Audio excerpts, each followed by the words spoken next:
Bonsoir à toutes et à tous et bienvenue dans votre journal. Il est 19h, voici les titres de l'actualité. Réunion du Conseil des ministres ce dimanche, présidée par le président de la République, chef suprême des forces armées, ministre de la Défense nationale Abdelmajid Tebboune. Elle est consacrée au projet de loi de finances 2023 entre autres et à des exposés relatifs à plusieurs secteurs. Le Premier ministre Ayman Ben Abdelrahman présentera demain devant l'Assemblée populaire nationale la déclaration de politique générale du gouvernement. Il s'agit pour le chef de l'exécutif de faire un bilan des actions et réalisations de tous les secteurs durant une année. Les détails dans quelques instants.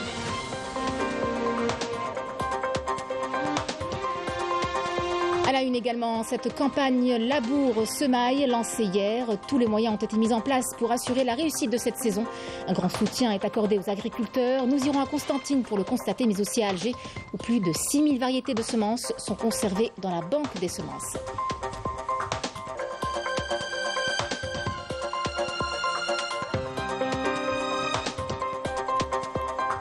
Clôture de la 21e édition du Salon international du tourisme et des voyages à Alger. Il a été question de promouvoir la destination Algérie via plusieurs canaux et ainsi séduire de nouvelles clientèles.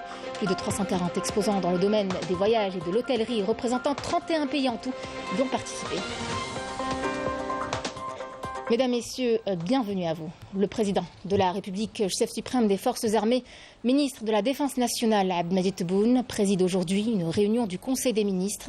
Elle est consacrée au projet de loi de finances 2023, au projet de loi relatif à la répression de l'infraction, à la législation, à la réglementation des changes et des mouvements de capitaux de et vers l'étranger, et à des exposés également relatifs au secteur de l'enseignement supérieur, de l'agriculture, des transports et des travaux publics. Je vous en parlais en titre. L'actualité nationale, c'est aussi cette campagne labour-semaille 2022-2023 lancée hier. Les pouvoirs publics accordent une grande importance à la filière céréalière et apportent un grand soutien aux agriculteurs en matière de semences et d'engrais, étant donné en partie le manque de pluviométrie auquel nous faisons face. Dans la wilaya de Constantine, par exemple, les exploitants augurent d'un rendement quantitatif mais également qualitatif pour cette saison à la Ouhemouche. La campagne labour-semaille bat son plein dans la wilaya de Constantine, une opération qui cible une superficie globale de 90 900 hectares de terres agricoles destinées dans leur plus grande majorité à la céréaliculture. 64 000 hectares sont réservés au blé dur, 18 000 au blé tendre et le reste à l'orge et à l'avoine. Je peux vous dire que cette opération se déroule dans de bonnes conditions. Tous les acteurs sont mobilisés, notamment la coopérative des céréales et des légumes secs, pour garantir la réussite de cette campagne. Constantine, à l'instar des autres wilayas du pays, n'a pas été épargnée par le manque de pluviométrie. Développer les méthodes d'irrigation en vue d'assurer l'amélioration et l'augmentation de la production céréalière est donc devenu une nécessité. Nous avons donné des instructions afin que les agriculteurs bénéficient d'autorisations de forage de puits dans un délai d'une semaine et pour l'octroi aux agriculteurs des autorisations pour la réalisation des ouvrages hydrauliques et leur raccordement au réseau d'électricité rurale avant la fin de l'année en cours. Je vous rappelle que la région de Constantine connaît une période de sécheresse, notamment durant le mois de mai. Pour cette saison, nous allons étendre les surfaces exploitées afin d'arriver au moins à 2 millions de quintaux. Pour rappel, la wilaya de Constantine avait réalisé durant la saison agricole écoulée une production céréalière de plus d'1 million de quintaux de céréales. L'objectif est donc d'atteindre cette année les 2 millions de quintaux de céréales, toutes espèces confondues. Tous les moyens ont été mis en place pour assurer la réussite de cette saison labour-semaille. Cette année, l'accent a été mis notamment sur la mise à disposition de semences pour augmenter la production, donc la productivité. Aujourd'hui, la banque de semences compte plus de 6000 variétés de semences. Le contrôle y est, vous le verrez, très minutieux. Et en amont, les agriculteurs sont appelés à augmenter leur production agricole avec toute l'aide et l'accompagnement des plus hautes instances de l'État. Yamina Saïdi. On passe par de nombreux tests, analyses et contrôles physiologiques au niveau des 3 laboratoires du Centre national de contrôle et de certification des semences avant qu'elles ne soient classées selon leur variété, leur qualité et leur quantité. En particulier les semences de blé et d'orge qui revêtent une importance capitale pour maîtriser la chaîne de production et assurer la sécurité et la souveraineté alimentaire. Les semences sont conservées ici afin qu'elles soient utilisées dans les programmes d'amélioration des semences, mais aussi afin que nous puissions comptons offrir aux agriculteurs des semences de qualité résistantes aux conditions météorologiques difficiles.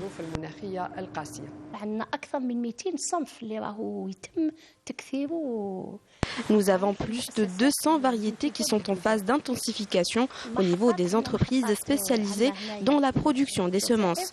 Et pour couvrir le maximum de régions, nous avons des stations au niveau de plusieurs wilayas, à savoir Sétif, Tiaret, Sidi Bel Abbès, El Khoroub, dans la wilaya de Constantine.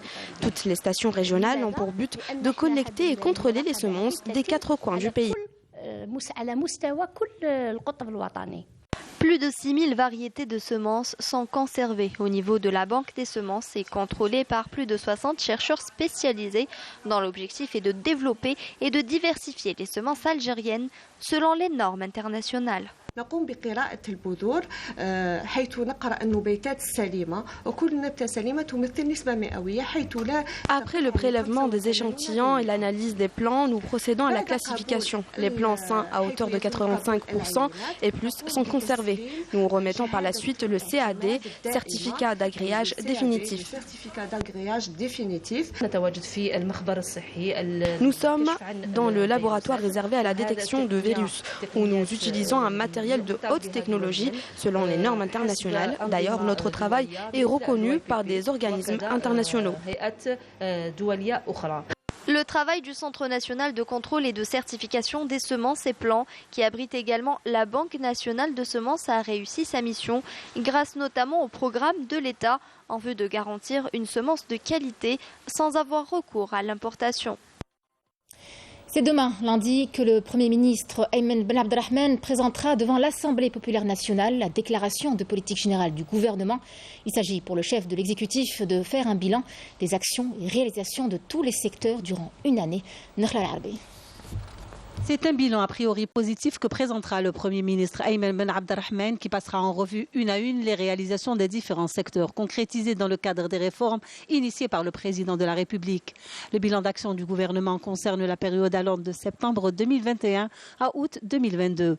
La déclaration comporte 5 chapitres. Concernant la consolidation de l'état de droit et la rénovation de la gouvernance, le parachèvement du processus d'édification institutionnelle s'est traduit par la mise en place des institutions de contrôle et des organes consultatifs. À l'exemple de la Cour constitutionnelle, la Haute Autorité de transparence, de prévention et de lutte contre la corruption et l'Observatoire national de la société civile. Par ailleurs, le gouvernement s'est attelé à moderniser la justice, renforcer son indépendance et à moderniser l'administration publique.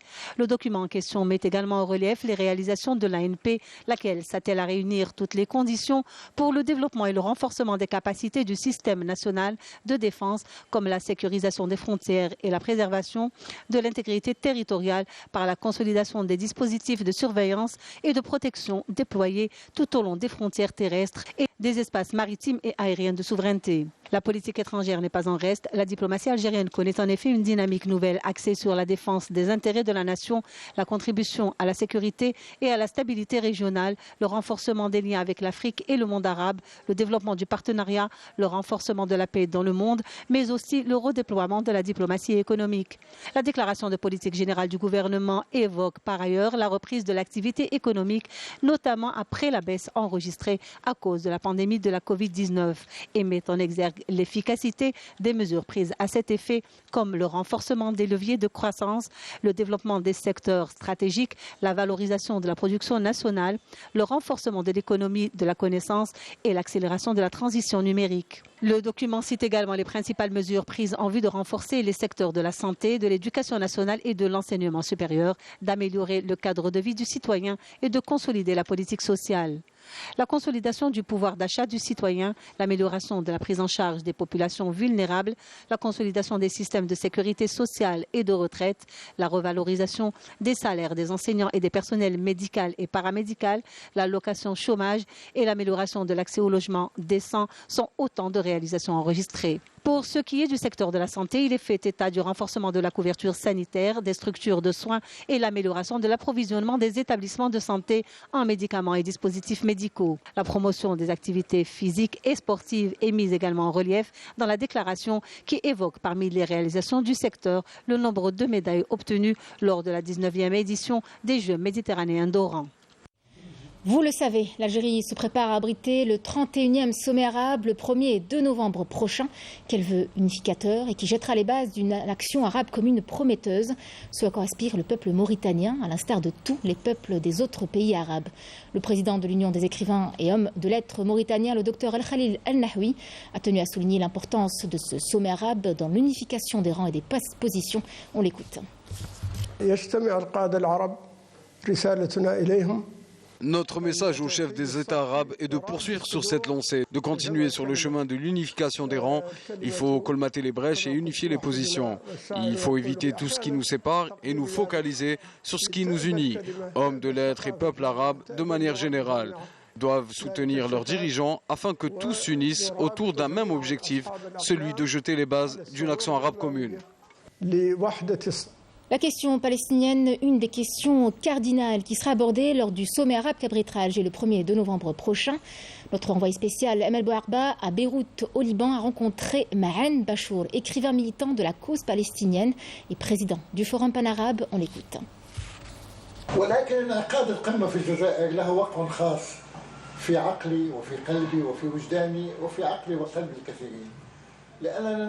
L'organisation du sommet arabe en Algérie a un impact particulier dans l'esprit et le cœur de beaucoup de monde et nous savons que les résultats de ce sommet ne pourront qu'être en symbiose avec les aspirations de la nation arabe. Je pense que l'Algérie occupe une place de choix dans le cœur des Palestiniens car elle a accompagné la lutte palestinienne dès ses débuts. Et beaucoup d'Algériens ont dit au lendemain de l'indépendance de leur pays que cette indépendance ne sera complète que si la Palestine arrache elle aussi son indépendance et que la révolution algérienne se poursuivra jusqu'à la libération de la Palestine. C'est des prises de position nobles des chefs de la révolution algérienne qui sont toujours adoptées par le peuple algérien.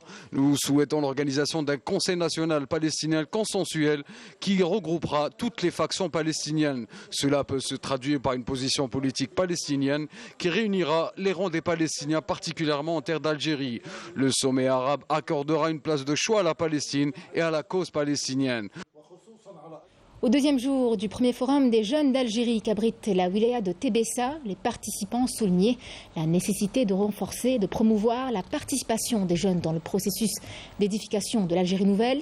Les participants ont souligné durant les différents ateliers organisés et les débats ouverts tenus qu'il est impératif de mettre en place les mécanismes à même de permettre de renforcer la participation des jeunes de manière effective et efficace dans la vie politique et dans la vie publique de manière générale.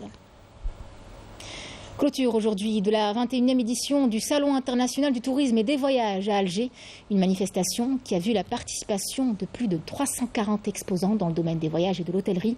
Il a été question de promouvoir la destination Algérie via plusieurs canaux et ainsi de séduire une nouvelle clientèle plus jeune, plus connectée, mettant justement les technologies numériques au service du tourisme. En tout, 31 pays ont pris part à cette édition qui, rappelons-le, est revenue après 2 années d'absence pour cause de pandémie. Et on vous parle à présent toujours de tourisme et donc de voyage. Sachez qu'il est désormais possible d'acheter vos billets d'avion en ligne. Vous n'aurez donc plus à vous déplacer. La compagnie aérienne nationale Air Algérie met à votre disposition son application mobile. Quelques clics et le tour est joué. Une plateforme où vous trouverez des billets à des prix très abordables. Notre reporter Mejda Djahmoul était au niveau du stand de la compagnie aérienne au Salon international du tourisme et des voyages. Regardez. Si vous souhaitez acheter votre billet d'avion, pas la peine de vous déplacer. Que vous soyez chez vous, au bureau ou dans n'importe quel autre endroit, vous pouvez acheter votre billet en ligne dès maintenant avec votre carte CIB ou la carte Dahabia, en ayant recours à l'application mobile d'Air Algérie ou en consultant le site web de la compagnie aérienne. Il suffit d'accéder à l'application, choisir sa destination, puis payer électroniquement et enfin imprimer son billet en toute facilité pour s'envoler vers la destination choisie. En application des orientations des pouvoirs publics qui portent sur l'implémentation de la vente électronique, Air Algérie participe à ce salon avec une présence particulière. Pour la première fois, la vente des billets se fait d'une façon 100% électronique, donc on fait de la vente mais pas avec le support papier. On reçoit les clients, on les oriente vers l'utilisation, soit par le website ou bien l'application mobile. Les clients ayant recours à l'application mobile d'Air Algérie nous ont parlé de leur expérience réussie en termes d'achat et de paiement, ainsi que la facilité d'utilisation de cette plateforme. C'est une application, c'est facile à télécharger. Moi, je l'ai téléchargé sur mon mobile. J'ai consulté les offres Air Algérie. Je peux réserver en ligne, je peux payer en ligne. J'ai acheté en ligne un billet d'avion directement en ligne. J'ai fait le paiement en ligne. Ça m'a épargné de me déplacer à l'aéroport, aux agences d'Air Algérie. Alors, avec la vente en ligne, c'est vraiment impeccable. La compagnie aérienne propose une série de promotions à des prix très attractifs vers plusieurs destinations, notamment la Turquie et la France. On a lancé une promo qui consiste à permettre aux voyagistes d'acheter des billets très intéressants. Donc on a à titre d'exemple le Alger-Paris-Alger, il est à moins de 23 000 dinars. Le Alger-Marseille-Alger, il est à partir de 20 000 dinars. Le Alger-Istanbul-Alger, il est à partir de 35 000 dinars. Pour rappel, la promotion s'étend jusqu'au 6 octobre. Les billets sont valables jusqu'au 25 mars prochain. Alzheimer, ce surnom effraie tout un chacun. Il représente la menace de la dépendance, puisque cette maladie neurodégénérative la plus fréquente chez les personnes âgées oblige les aidants à une présence permanente. Et la famille, vous le savez, est le premier acteur dans la prise en charge de ces patients. Ce soir, on vous emmène à la rencontre de Latifa et Shahra, une mère et sa fille. Elles nous racontent leur vie en tant qu'aidante avec Ali atteint d'Alzheimer, un combat, vous le verrez, au quotidien. Reportage Shalom Hamouche. Ah bon? C'est tout des... Sur la photo que lui montre sa fille, Ali Benari, 89 ans, s'en mêle les pinceaux. Alors, là, il y a 20 ans au moins. Non, c'était il y a plus longtemps, papa. Il peine à retrouver ses souvenirs, lui qui possédait une mémoire d'éléphant, avant d'être atteint d'Alzheimer. Sa maladie s'est déclarée 6 ans plus tôt, chamboulant son quotidien et celui de toute sa famille, qui a dû s'adapter, non sans coup férir, à cette difficile situation, en se relayant tour à tour pour l'aider dans des gestes du quotidien qui ne sont plus si évidents. Il adore Cherchoura et à midi, il a pris Cherchoura, je viens de lui prendre l'attention, il a 18. Donc c'est pas par hasard. Je viens de lui prendre aussi la glycémie, il a 200. Je sais pourquoi, donc je ne m'inquiète pas. Par contre, on va se rattraper ce soir, on va lui donner une petite salade et une petite soupe, comme ça. On va faire l'équilibre. D'accord ? Vous êtes d'accord, M. Benari? Pas tout à fait. Pourquoi? Manger une soupe. Moi, j'ai des conditions à remplir. Pour assister son père, Shahra a même dû quitter les États-Unis, où elle réside avec sa petite famille. Je vis avec mes parents, majoritairement pour bien sûr m'occuper de mon père, mais aussi aider ma mère, parce que elle toute seule, c'est beaucoup de travail. C'est 24 heures sur 24, donc même pour elle toute seule, c'est impossible. Donc je vis avec eux pour pouvoir surtout l'aider, elle, à s'occuper de mon père. Là, les troubles, ils se sont quand même bien accentués et c'est là que c'est devenu très lourd pour ma mère à supporter seule. Et c'est là que ma sœur et moi, on a vraiment dû mettre tout de côté au final pour pouvoir nous concentrer sur lui. Une maladie sournoise qui offre parfois des moments de répit à M. Benari, comme ici où le temps, d'un instant, il a retrouvé ses esprits, nous invitant à le rejoindre pour voir depuis la fenêtre le garage de son voisin qu'il reconnaît, avant de replonger tout de suite après dans sa bulle. C'est un bureau, hein? Surmonter les difficultés liées à Alzheimer, parce que c'est pas facile. Le gériatre en France m'a suggéré d'aller voir un psychiatre parce que quand il a su que je prenais en charge toute seule mon mari, il avait peur pour moi et il m'a demandé d'aller voir un psychiatre. Mais quand j'ai discuté avec lui, avec la psychologue, j'ai dit que j'ai quand même l'aide de ma fille aînée, parce qu'elle habite aux États-Unis et l'autre habite en France. J'ai expliqué que j'ai eu une grande satisfaction. Comme Ali, ils sont aujourd'hui plus de 250 000 personnes à souffrir de cette pathologie en Algérie. Une pathologie qui nécessite une prise en charge psychomédicale des malades et une assistance psychologique des aidants. Le marathon international d'Imdrassen est revenu dans sa 12e édition. Hier, une foule nombreuse de coureurs a arpenté les rues de Batna.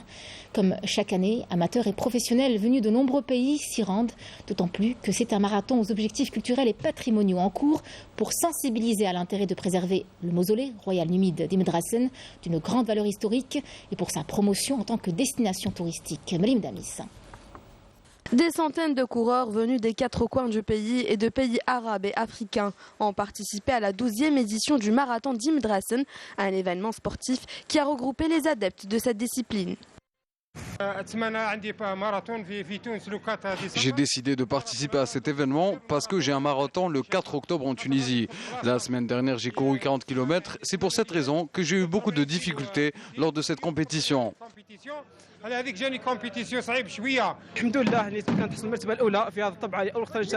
J'ai remporté le premier prix et cela grâce à mes efforts et ceux de mon équipe Awras Batna. Cette édition a connu l'introduction d'une nouvelle discipline, la course de relais, dont le but est d'attirer plus de participants. L'événement se déroule sur une distance de 42 km et 195 mètres répartis sur 2 parties. La première ligne d'arrivée est à 13 km dans la commune d'El Fesdis et la deuxième ligne d'arrivée est au mausolée d'Imdrassen.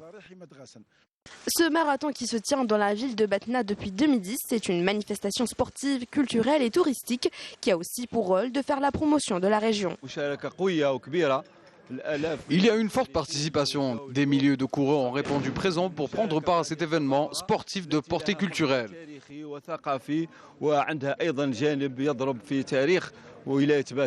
À la fin de la course, les vainqueurs ont reçu leurs médailles. À cette occasion, des personnalités du sport algérien ont également été honorées. Coup d'envoi aujourd'hui de la 3e édition du championnat arabe de gymnastique à Oran avec la participation de 7 pays, à savoir l'Algérie, l'Égypte, la Jordanie, le Koweït, la Palestine, le Qatar et le Yémen.